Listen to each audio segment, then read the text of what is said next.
With the question surrounding infantry now no longer if it's going to come, but when it's going to come, we can start talking about vehicles that really would only serve a purpose if we actually fully get infantry, which we will undoubtedly now get probably sometime this year. I'm still very heavily leaning towards the summer update, but we'll have to wait and see. And one of those aircraft is the Lockheed AC-130 gunship. So if you guys are not too familiar with the AC-130, which I would find it really hard to believe you're not, it is a modified C-130. We learned some lessons in Vietnam where we needed a dedicated close support aircraft, and back then we still had a surplus of a certain special plane called the C-47, and we modified a couple of them to the AC-47, aka Spooky, aka a, gunship that was designed to fly around the battle in a big circle above the battlefield and rain down fire from one side of the aircraft. This was designed to allow the gunship to remain in the battle for longer because actually it makes it use less fuel, and it allows it to stay in the area of operations because if you think about it, an A-10 has to make a pass, go fly away, turn around, and repeat the process. At that time, the AC-47 and the AC-130 had the ability to actually, stay in the operation because you're just flying in a big giant circle. And that allowed it to be very, very effective. And so after we learned, the lessons there from Vietnam, we had the AC-130. The C-130 was already and is the most produced, last time I checked, it is the most produced American cargo aircraft outside of, I think, the C-47.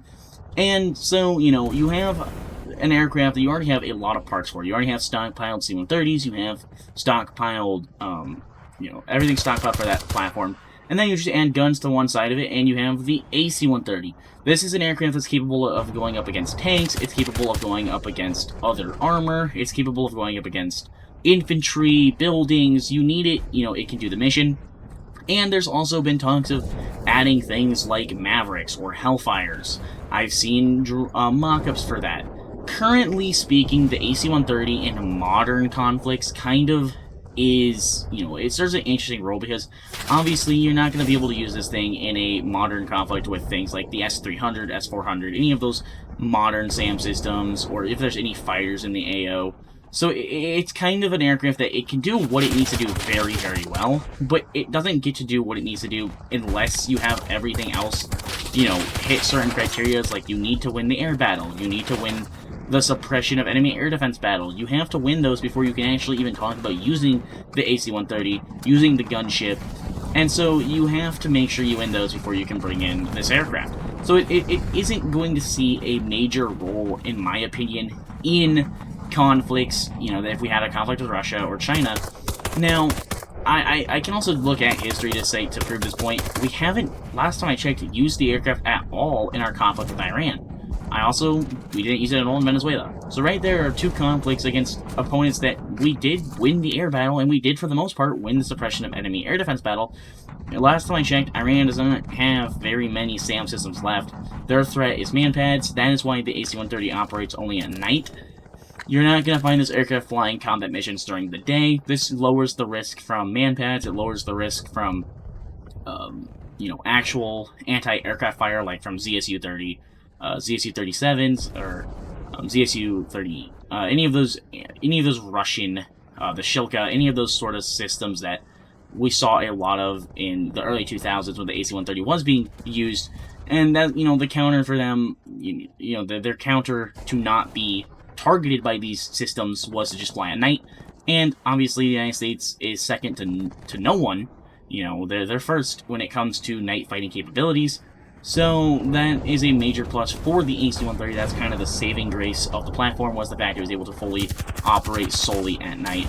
Now, also on top of all of this, in War Thunder, the AC-130 can make sense to actually come in a infantry-only game mode that has access to guys with manpads, players with heavy machine guns. Not necessarily a combined arms mode. I still like to see it in a combined arms mode, but at the same time, it doesn't make as much sense as adding it, in a game mode that was just, aircraft like the AC-130 and a couple others. And to note, also on top of all of that, if we were to see it in a combined mode, I wouldn't imagine it'd be great. And outside of an infantry mode, I don't know how it would honestly fare in ground RB. I think it would very much depend on its battle rating. You put this thing at, like, you know, 8-3 in ground RB, and it might be very potent. Air RB, yeah, Air RB, it gets to be kind of more interesting. I don't think it'd be very good in Air RB. Obviously, it'd be able to do something if you're on one side. It would just kind of have to depend. Now, I am curious what your guys' thoughts are on the AC-130. Do you guys think this is an aircraft that could come to the game? Do you guys think it's an aircraft that doesn't make sense? I think it makes sense. I think it'd be cool to see come to War Thunder. I honestly think it's a plane we could see come to War Thunder. I very easily could see the AC-130 making a debut in a War Thunder at some point. I want to know what players think. Obviously, there's not really anything else like the AC-130. There's not a whole lot of things like the AC-47. They're really standalone platforms. I can't think of a lot of other things like them. So it'd be cool to see them, but obviously, you know, we'll have to just wait and see how infantry goes with, you know, being able to carry, you know, bring in other platforms. We still haven't, like I said in a previous video, haven't tested infantry with fixed wing. We don't know how an A-10 is going to act in an infantry battle or a combined arms battle. We also don't know what SAM systems Russia's Asian's gonna allow. Are they gonna allow, you know, things like the Strela only, or are they gonna allow you to bring something like a Patriot, or not Patriot, but a Panzer? All of those are pretty big questions that I would love to see answered before we actually, you know, see anything like this. Well, again, like I said, we'll have to wait and see. A lot of this is still going to be a waiting game, but, you know, I like to at least ask players what they think before we see something like this come.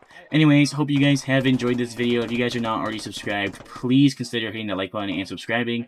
It helps the channel out a lot, and it means a lot to me personally. I'm going to be gone. I have to move operations from where I am currently to another state, so content might be few and far between. Anyways, hope you guys have enjoyed this video, and I will see you guys in the next one.